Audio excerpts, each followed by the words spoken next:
Good morning. Continuing the review and summary of Ayin Beis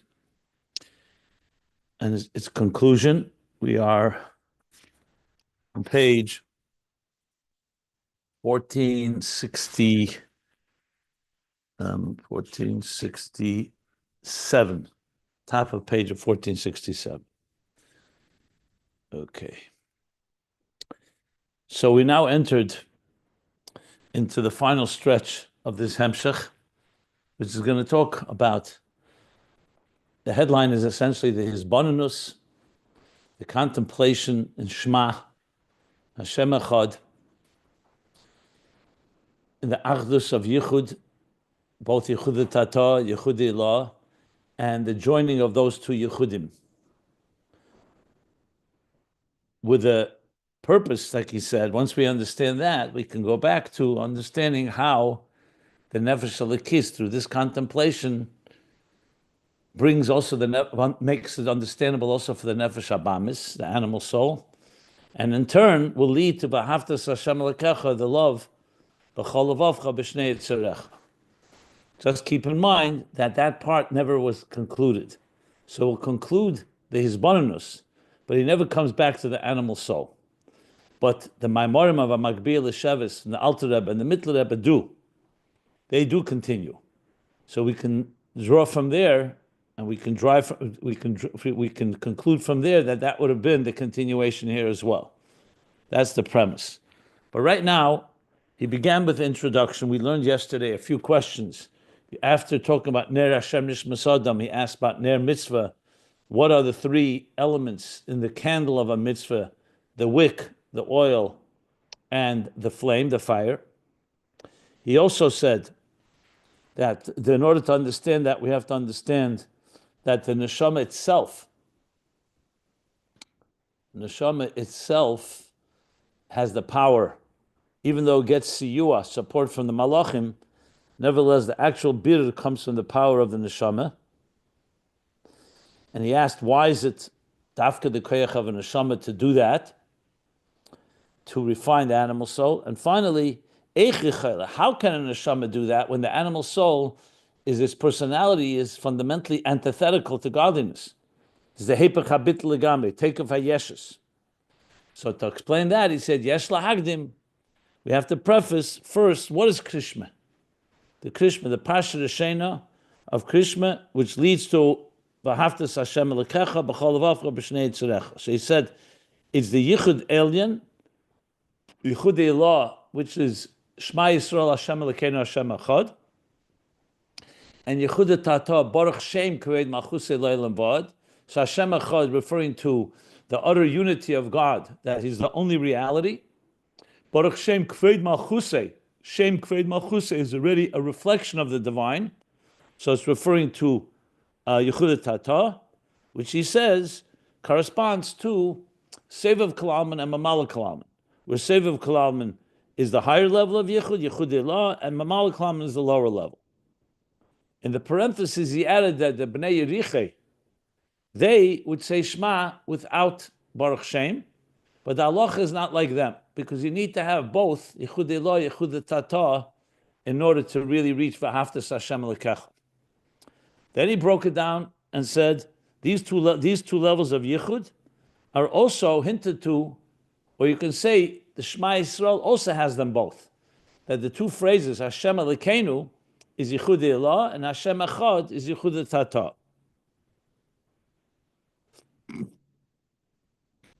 And briefly, he explained the differences. One is Yachid Miyuchad, God's utter unity, that there's no other reality that is God, that but godliness. And Yichud Tata, there is an existence, and God creates that existence, and He gives an Elokus that relates to existence. So there's existence, but it's bitla Yesh. The existence recognizes that it's nullified in the presence of its source, presence of godliness. Okay, so those two are broken down in Pasha Reshena, and as he said at the end, that's the Kisra Rizal, Hashem Elokeinu's Yichud Abba Ve'ima, which is beyond existence, and Hashem Echad is Yichud of Zoh Malchus, which relates to existence. And now and then also the yichud of both of these two yichudim. So now he starts explaining what exactly is the hisbonenus. BeisAyin.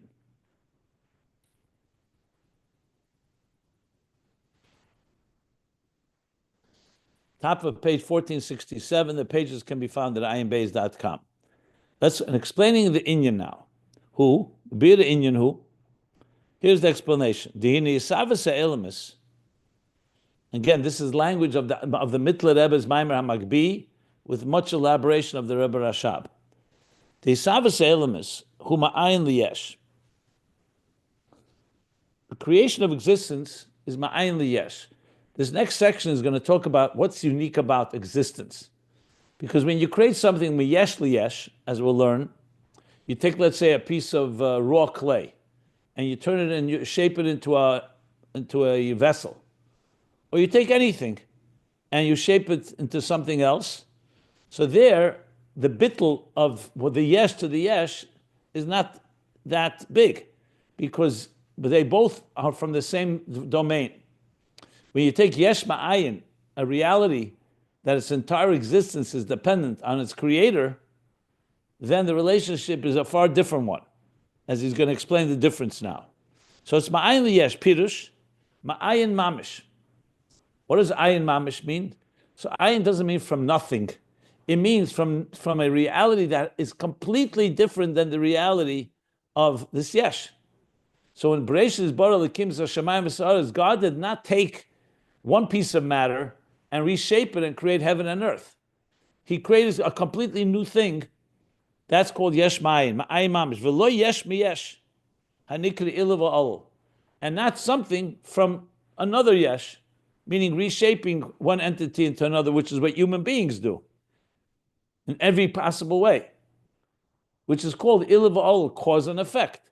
You're the cause and there's an effect. Yesh ma'ayin is not ilav v'al. So that's a critical point in this contemplation, in the Shema Yisrael Hashem Elokeinu Hashem Echad, which will help us understand Achdus Hashem, as we'll see. Shezeu Toas HaPhilosophim. This is the mistake of the philosophers, Shecheshvim, that think Sheisavas Habriyim Habedi Yisbarach, that the creation of existence from the Creator, who b'derech ilav v'al, is like cause and effect. Yes, there's a creator, just like there's an artist that creates art, but he's not creating it from nowhere. He's taking material, he's taking different colors, and he's shaping it into a piece of art. So there's something in proportion. There's something proportionate about them. Which means from one personality type, from one paradigm to another paradigm, but all within the same domain. The that the personality of the cause extends into the effect. So the cause and effect have a commonality among them.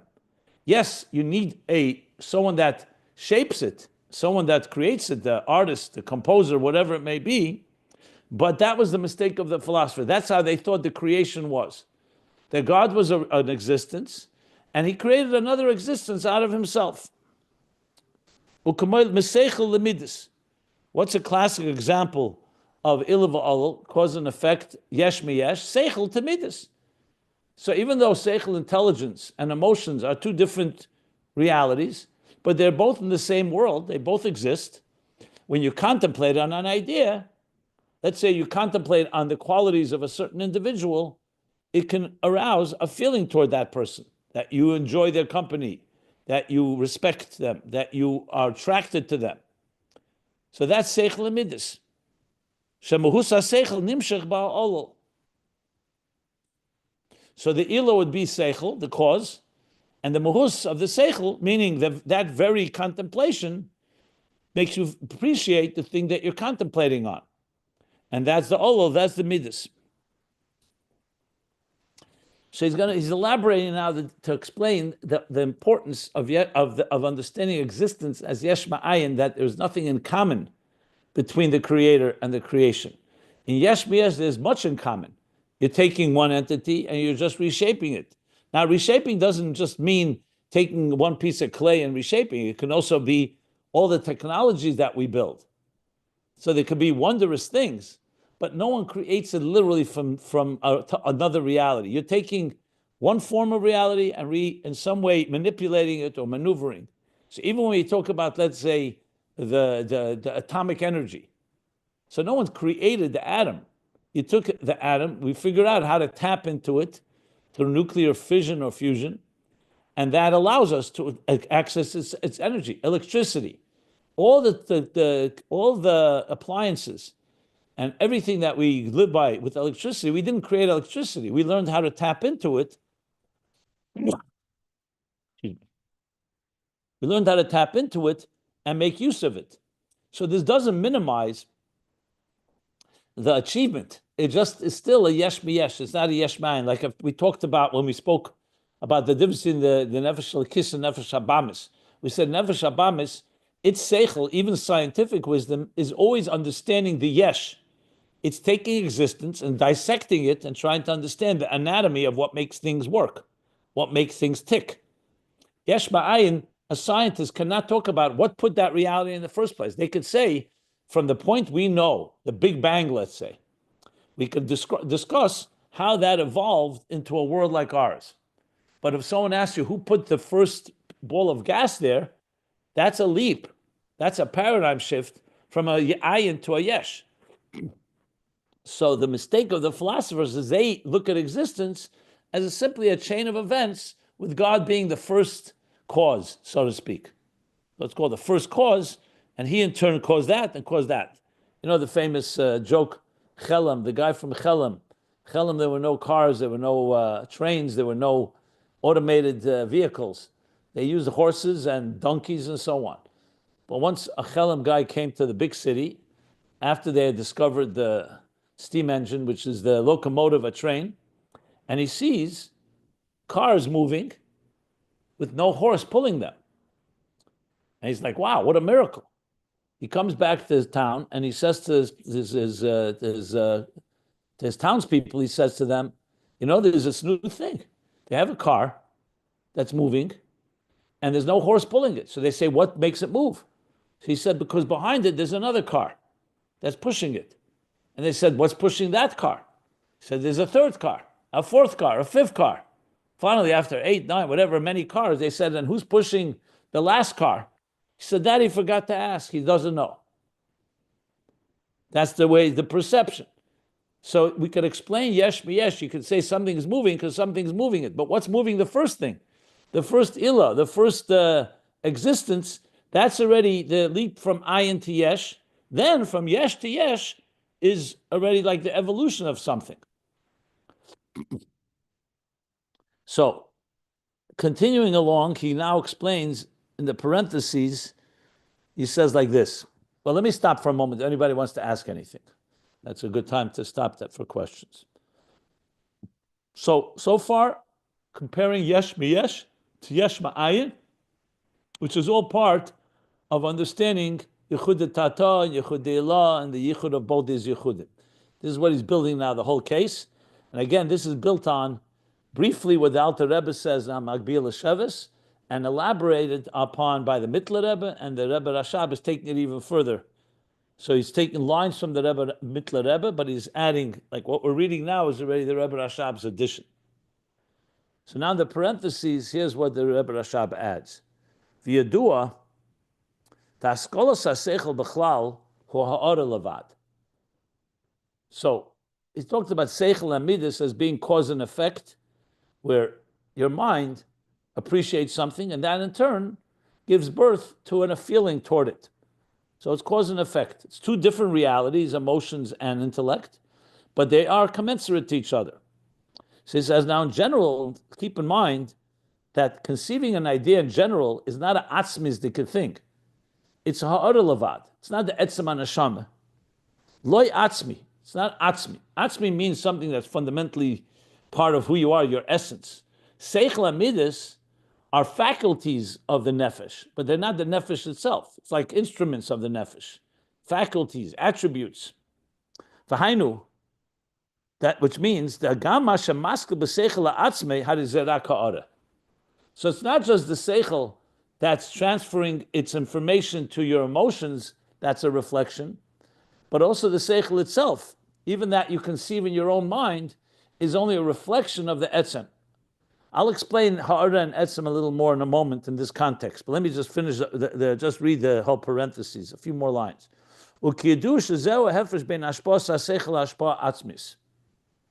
As it's known, that's the difference between the transmission of intelligence and the core transmission of atzmis. Like it says elsewhere. What's an example of amshacha atzmis? We learned giving birth to a child. When parents conceive a child, it's not like intelligence conceiving an emotion. Because intelligence conceiving an emotion is still all part of a reflection, or intelligence itself, a teacher and a student.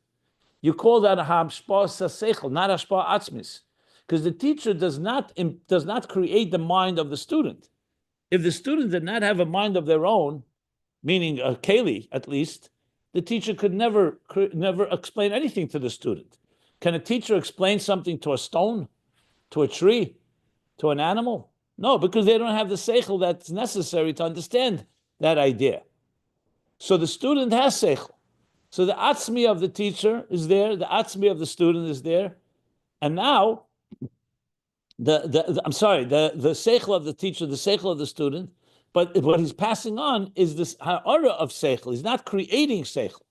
Whereas parents, the very DNA and the genetic material, the very material of the brain itself, is created by the parents, and obviously with Hashem's third partner, but it is the parents that are actually creating the seed and the egg of the mother and father and mother, create the seichel and everything. That's called hashpa atzmis.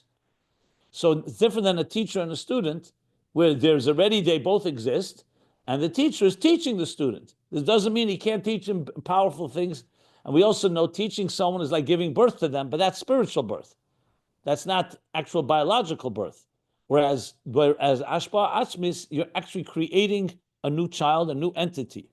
So it's comparable to Yesh Ma'ayin, even though it's not mamish Yesh Ma'ayin, but in this context, it has that similarity. So seichel itself is ashpa seichel, it's ha'ara, not a atzmi.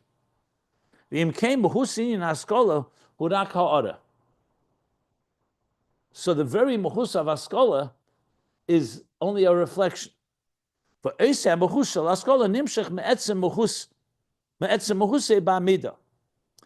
that very personality of seichel, which is ha'ara, that's transferred over, that is extended, that transmits from the etzem muhus of seichel into the midah,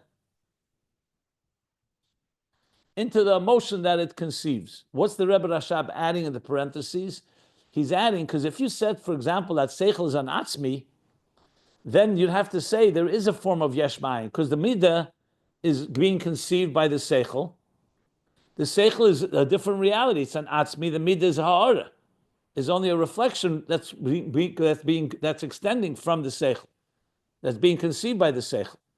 The truth is, why they yesh mi yesh, cause and effect, is because the seichel in its initial state is already a faculty that's called a reflection, not the etzem. And then comes the second thing. Then comes its effect on another level of ha'ara, which is the midah. So essentially, one faculty is conceiving another faculty, seichel and midas. It just should be noted that he's not talking here about the creation of the very etzem of midas. The seichel does not create chesed and gvura. It creates the actual attraction in this particular case. So a child is born with seichel and midas, that comes from the etzem of the parents. But we're talking here, the functionality of seichel and midas is the ha'ara, meaning that the communication between them is seichel is a ha'ara, not a atzmi, because it's only a reflection, not the etzem itself. I'm not talking about the very etzem that give birth to seichel, which is what parents do. So in a way, you could say what a teacher does to a student, that's what seichel does to midas. With a teacher and the students, it's seichel to seichel. Is the intelligence of the teacher, which is ha'ara, that is communicating and educating the student. In seichel and midas, it's not educating the midah, it's conceiving the emotion of the midah. So this is all yesh me yesh. And now he gives an example. Like when a person conceives of any idea, umasige. So conceiving is like chokhmah. So he's maskil, and masige is like hasoge. Now he understands it. Not only conceives it, he also comprehends and understands it more elaborately. V'yadeya tev hadover. So clearly he says chokhmah bina das, because haskil, maskil, masig, and yadeya is chokhmah bina and das. But regardless, v'yadeya is hadover, v'yadeya tev hadover, and he knows the idea well. So in other words, we're talking about someone who really conceived of an idea, developed it, and really solidified and internalized it and knows it well. So when he comes to that point, the seichel gets excited, gets stimulated, because it's like, that's the fact. When you understand something well, it affects you. We're talking about intellectual, mispal b'sichle, ala dover. So let's say you study any new subject that you haven't learned before. You study it well, you conceive, you understand, and it's internalized, resonating. So there's a measure of appreciating, and your mind is like excited about it, about this idea. It could be in any area. It could be scientific, it could be a business idea, it could be anything that you appreciate because really you came to understand it well. Umispol achakach belev. And then that's still an intellectual, like, because you can call it somewhat more academic appreciation. Then comes, he's also mispol, also in the heart. You start feeling and appreciating, like you're emotionally being stimulated by it. V'hainu. So what's going on here? V'hainu, this means that sogas tev hadovar va'ili shebei, the comprehension of the quality of the subject matter that you comprehended, and va'ili shebei, and it's a tev va'ili shebei would mean its quality, its benefits. Nirgish belev is now felt in the heart. So it's not just an intellectual appreciation, also an emotional appreciation. V'nasa tam elamida. And that becomes the reason that you should be attracted or drawn to it. Umizehu shenispol b'ispailas hamida. And from this, the excitement of the midah, the stimulation or the arousal of the midah is nispol from this. Let me just read that again, make sure I translated that right. So he says, okay, so not 1 second.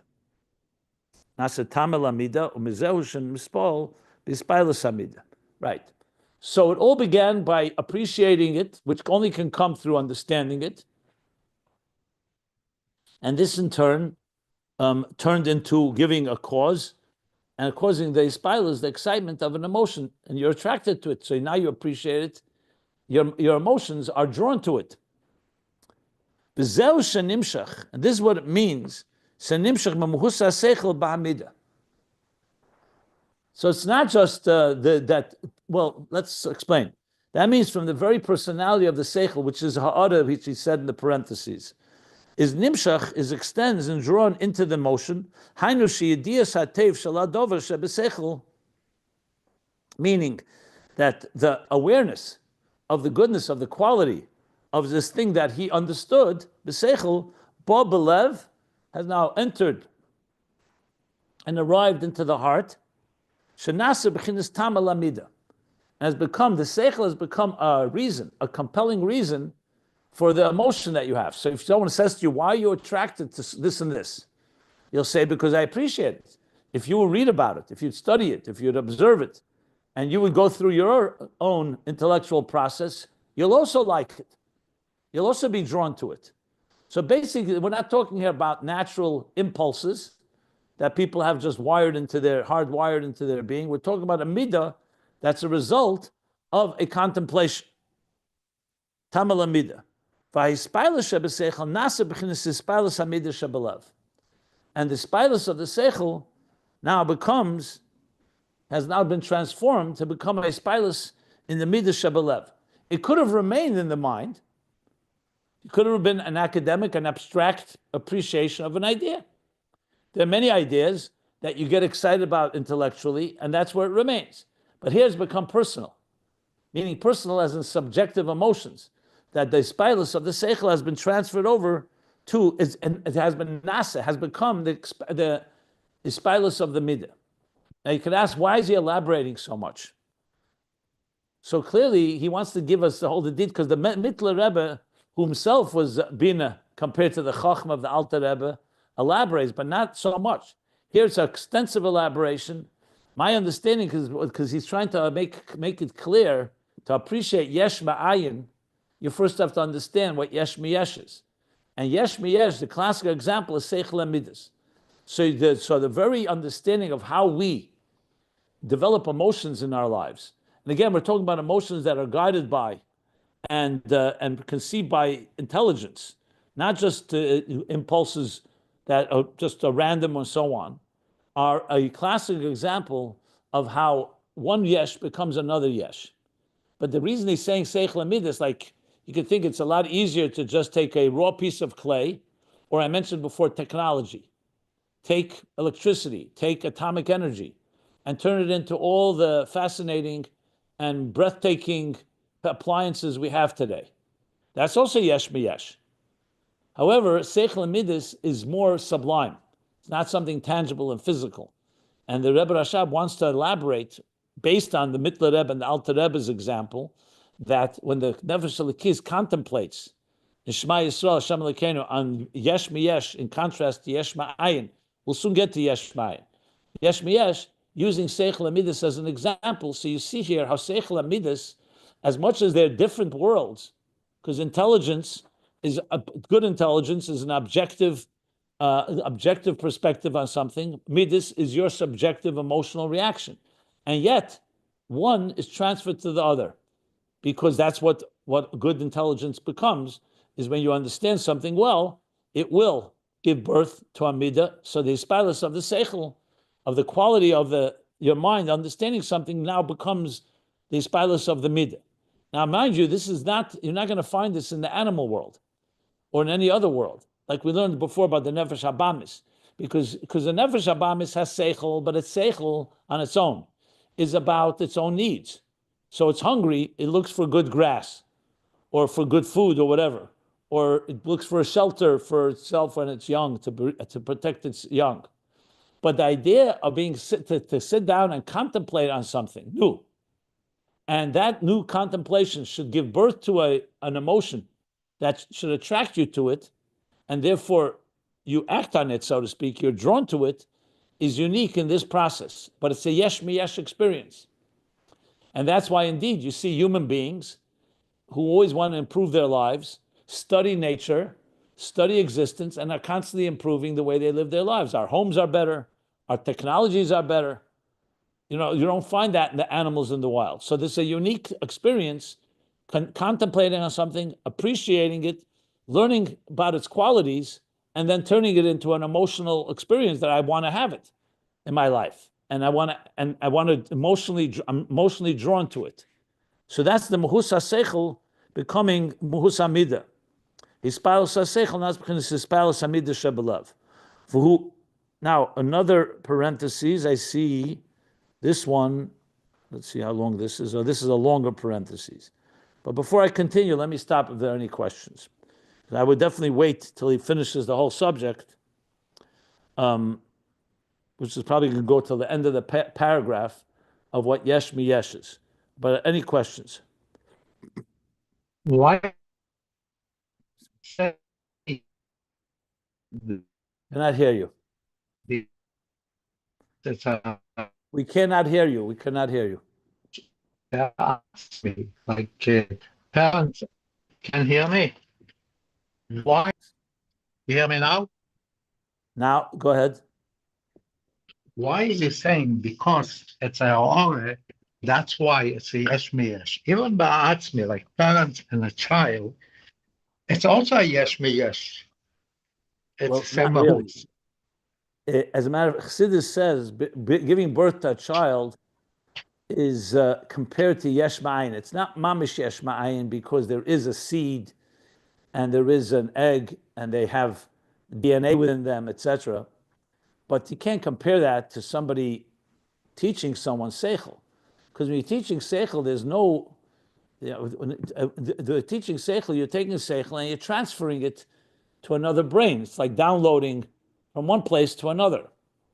When you're giving birth to a child, the example I gave here, there's something there, but the child is a completely new entity and a completely independent entity with the DNA of the parents. So I gave the example because that's what Chassidus gives the example of atzmis dike hashpah. That's why it says, let's say in Ayin Beis in Tanya, that the child is from etzem moyach ha'av, and the moyach, the chochma chochmase hu v'chochmase echad.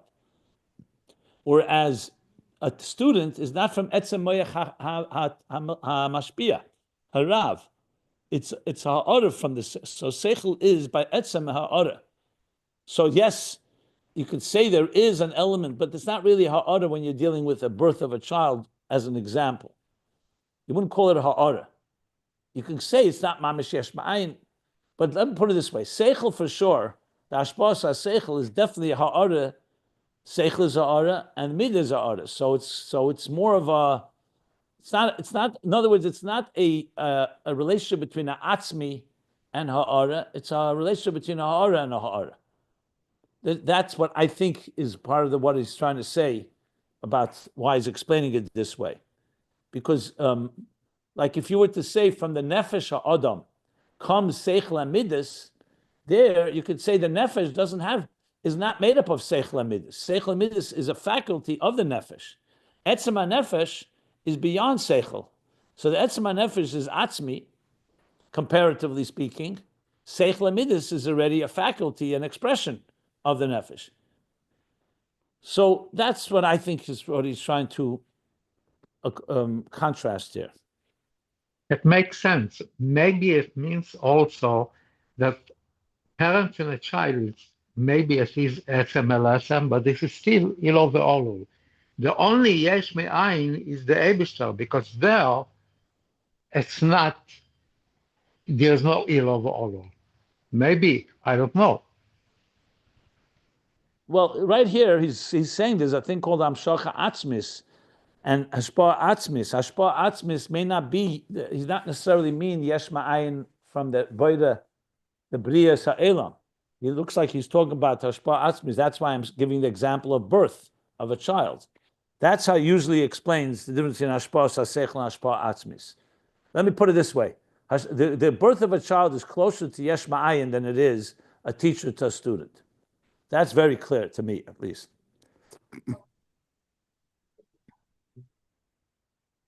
Okay. Any other questions?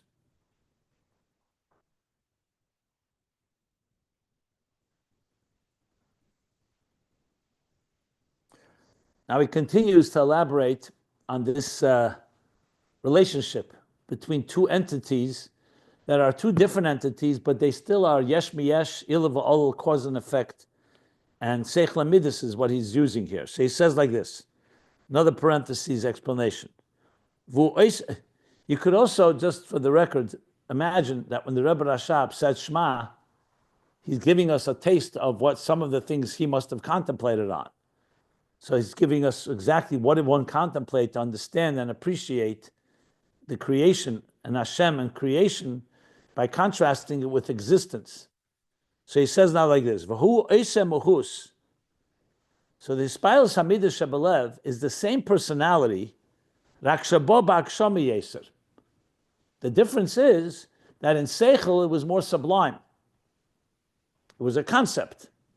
In Midas it becomes more Akshama, means it's more tangible, more relatable. And this more tangible, like, you actually feel attracted to something. That's a lot more than just appreciating it intellectually.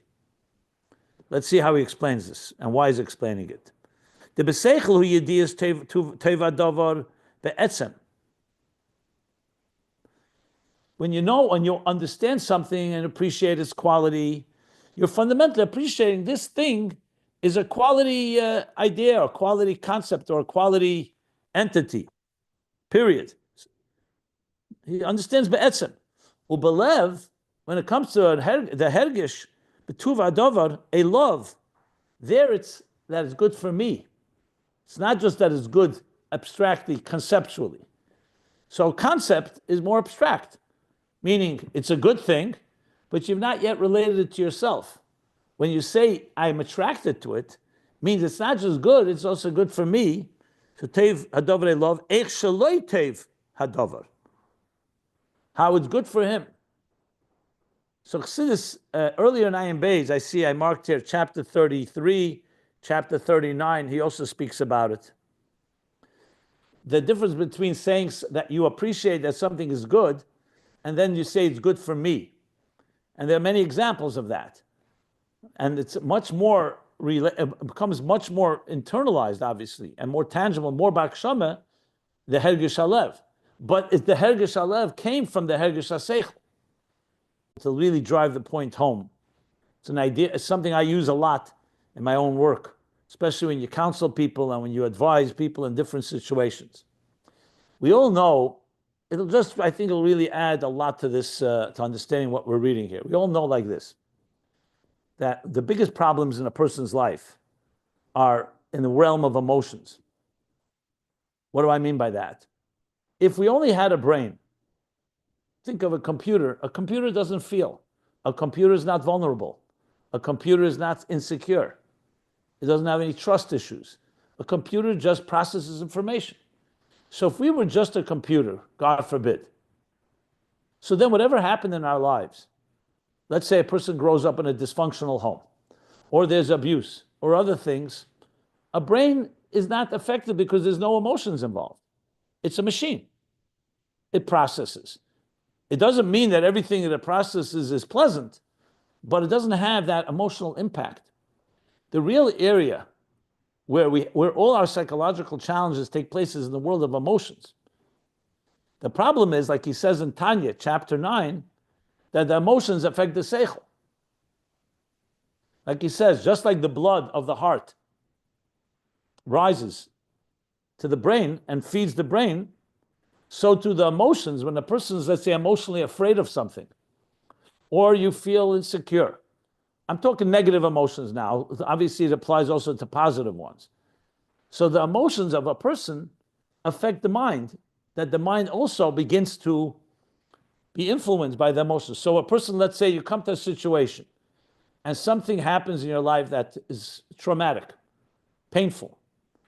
It'll affect your mind, not because the mind is affected on its own, it's because the emotions are affecting the mind. Like we say, Sheichid Ya'aver Einei Chachamim, the biases and prejudices and subjectivity of the emotions will cause the mind to go along. That's why a person will justify, a smart person, sometimes they're just emotionally vulnerable, they're emotionally hurt, but they won't tell you I'm hurt. They'll find all kinds of rational and intellectual explanations and excuses as if it's not me. It's intellectual, it's objective. When you really cut down to it, it's not that way at all. So how do you help someone heal and grow through an emotional wound, an emotional injury?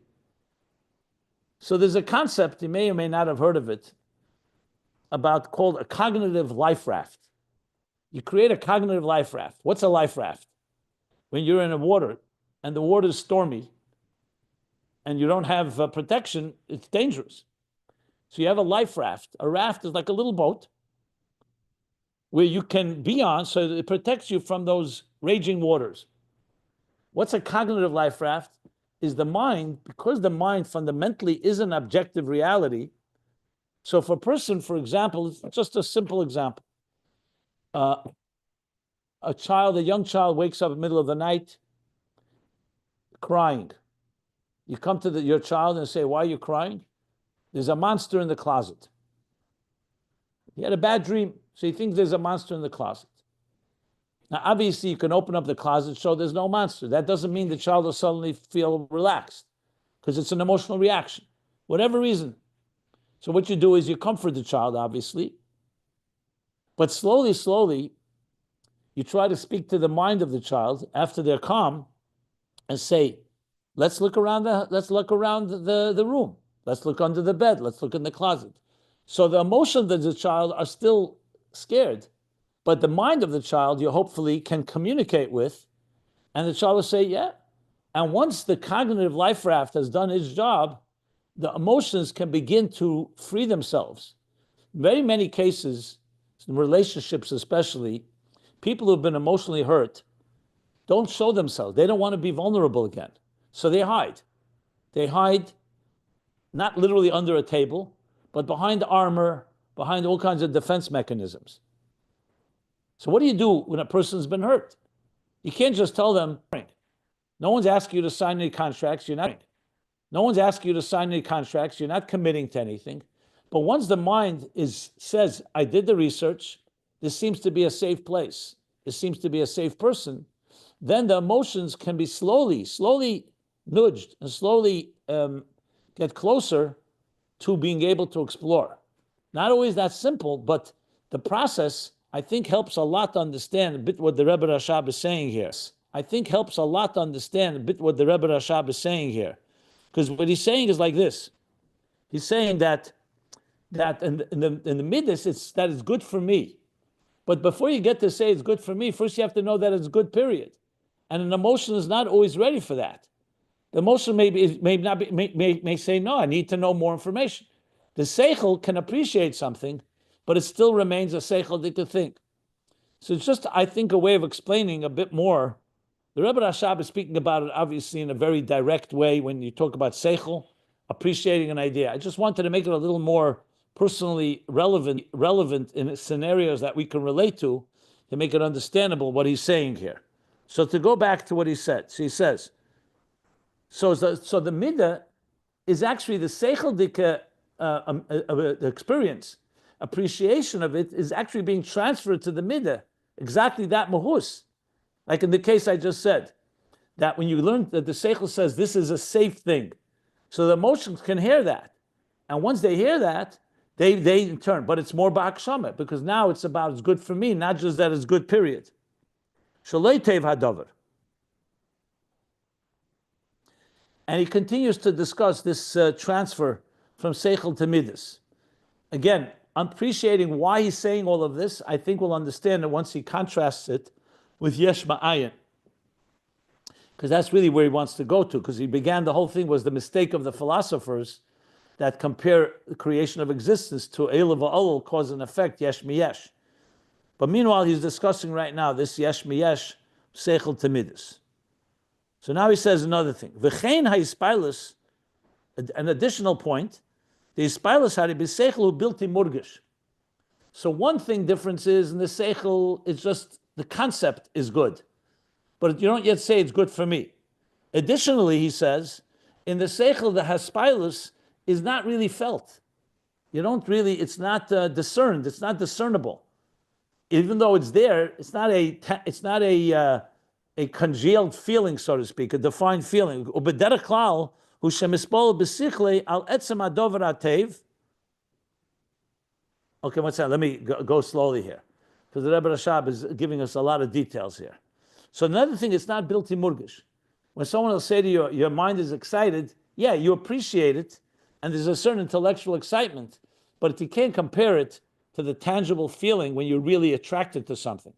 You know, anyone that really has had when you've been drawn to something emotionally, you know, it's very, very powerful. Something really attracts you. It's like the seichel's emotion doesn't quite have that same tangibility. But I see he's going to say some more points here. There's a lot of points that he's making the distinction between seichel and midas here. Let's continue. Ubederech klal, and in general, hu shemispol b'sichle al etzem hadover hatev. That the main thing in seichel is that the seichel is excited, like he said before, on the etzem hadover, on the very kind. The focus is not on you, on me, whether it's good for me or not. It's on the etzem hadover hatev, on the quality of the thing that you're contemplating on.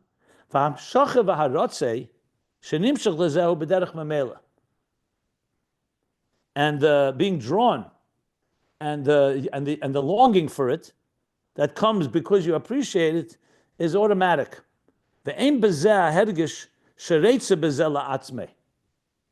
In other words, whatever you appreciate here is all coming automatically from your understanding it. There's no particular effort in you trying to gain it. So let's say you appreciate, you study, I'll just use a business example. Someone does research, they work for a company, they researched and said, this is a good company, it's sound business, the business plan, and their numbers seem right. It's worthwhile to invest in it. But you have nothing to do with your investing in it because you don't have the money, or you're advising someone else. So intellectually, you've determined this is a good company to invest in. So everything good about it all comes as natural flow from your intellectual appreciation of it. But we're not talking about that. You haven't even considered, is this good for me? Maybe you're not able to do anything in that case. I'm just giving an example. It can be many other examples.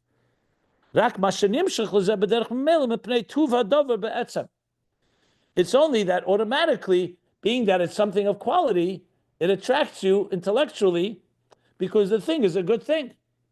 But you haven't yet developed that this is good for me, that I want it. Because if you want it, then you have to go a lot further. Then you have to go and call your bank or call your financial institution and start looking, do I have the money? I'm just using that example. What will it take? How much will I invest? That's a whole other level of engagement.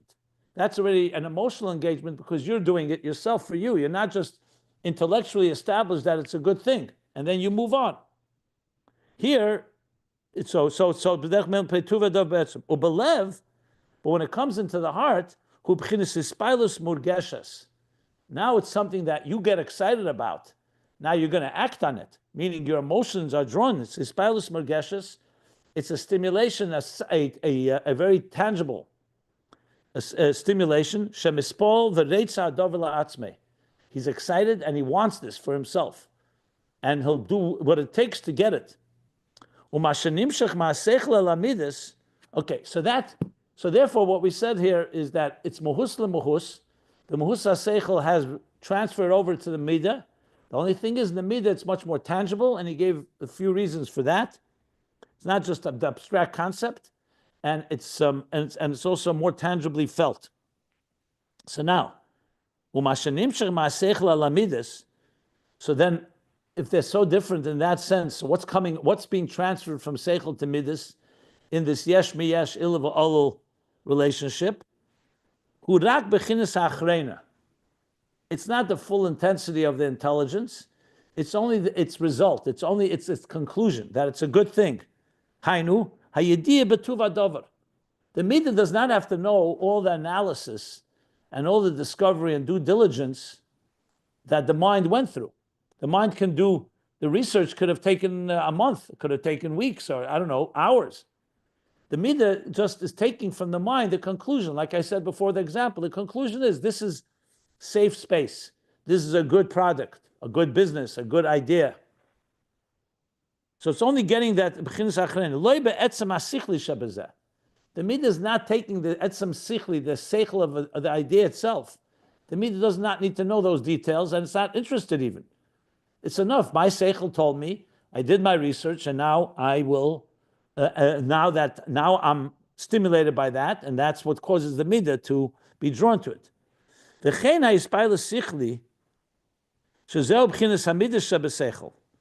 And also the excitement of the seichel is also not that transferable to the midas. The fact that the mind appreciates and is even excited about the idea, that's an intellectual experience. The midah is more excitement that is good for me. So on one hand, therefore, there are two different realities. But nevertheless, so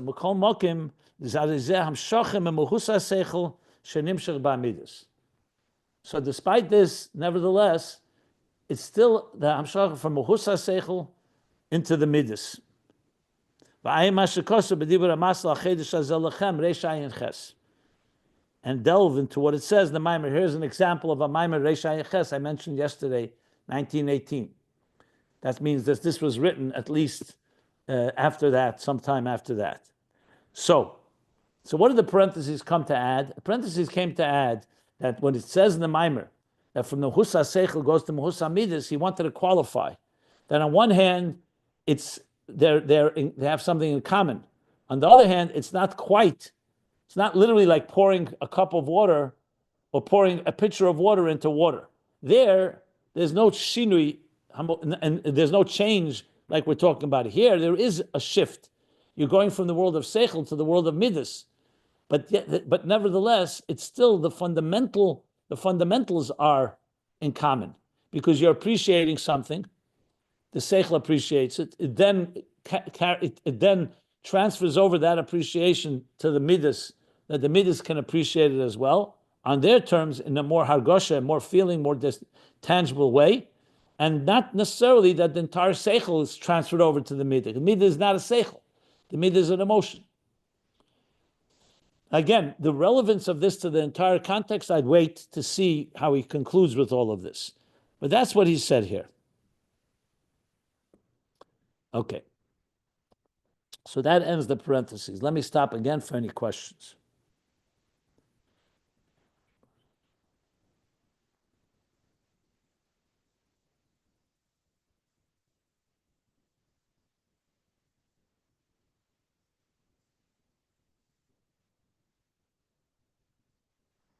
I'm just looking ahead. Okay, it's all going to be, till the end of the paragraph, is all about Yesh mi Yesh.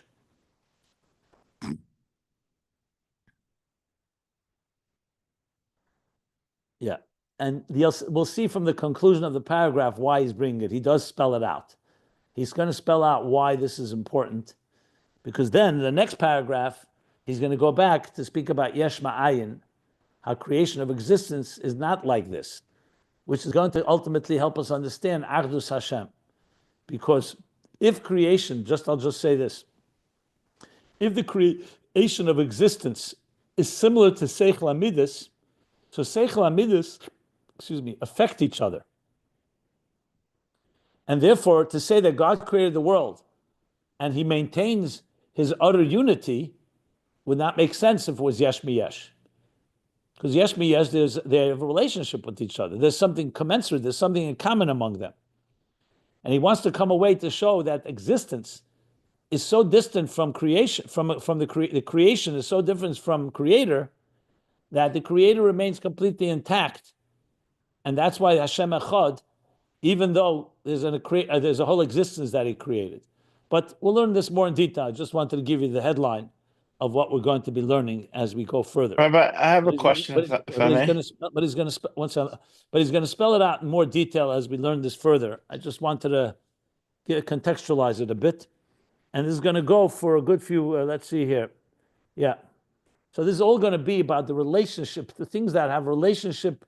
So the philosophers who say that God created existence, it's like muhus lemuhus, what they call, we say philosophim, that the creation is like ilav all cause and effect, are making a fundamental mistake in the whole understanding of our relationship of God and existence. And that's a critical piece in understanding and bringing divine unity into our existence, as we shall learn more in detail. So okay. I had a question just about this mashal, which I think that is to say, yesh mi yesh, even from the sechel to the midos, and I think it may relate to the yesh ma'ayin. So the Rebbe here is making it seem as though you either like something or you don't. The brain finds it interesting, and the emotions follow with some degree of excitement or curiosity, whatever the emotions may be. But many things are not just binary. There are, ideas have many nuances, and the brain can like some things and not other things. And so I'm getting to the point is that it says there's not a hergish in sechel. But the mitos don't know exactly how to like and not like something. They'll just keep it simple there. But there may be 100 nuances in an idea, and the brain may like, I don't know, 2/3 of them. So 2/3 of the emotion relate to it in a way that's positive, warm, fuzzy.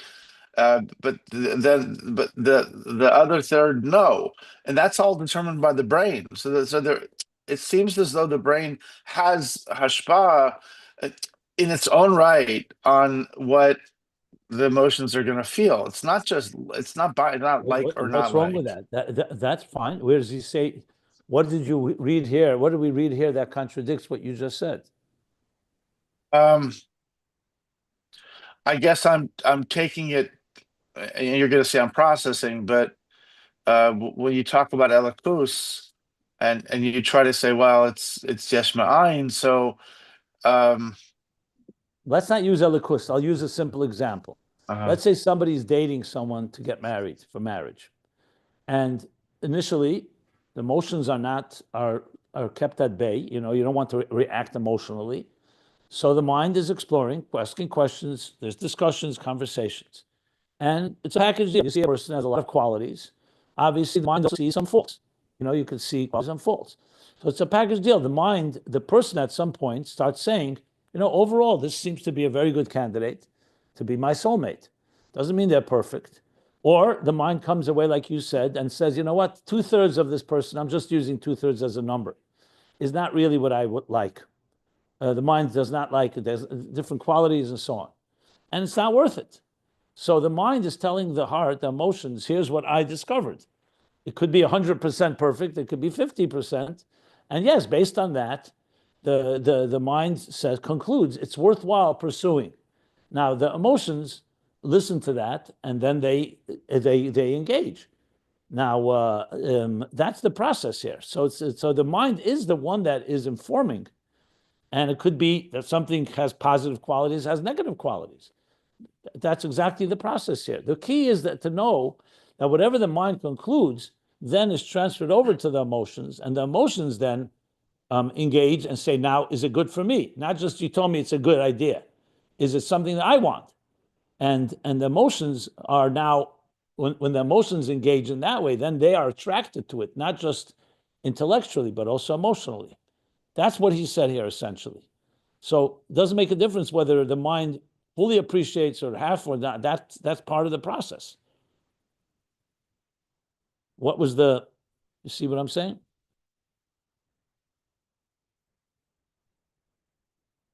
Hello? I'm sorry, I apologize. I turned my microphone off. Yes, I understood everything you said. It was very clear. I'm just trying to use this model and then understanding the Indian with uh Ner Hashem Nishmas Adam is the Okay, notion. I'm not this. So again, this is processing. You're already connecting it. The Rebbe Rashab is going to bring it all back. He didn't even start about Yesh Ma'ayin yet.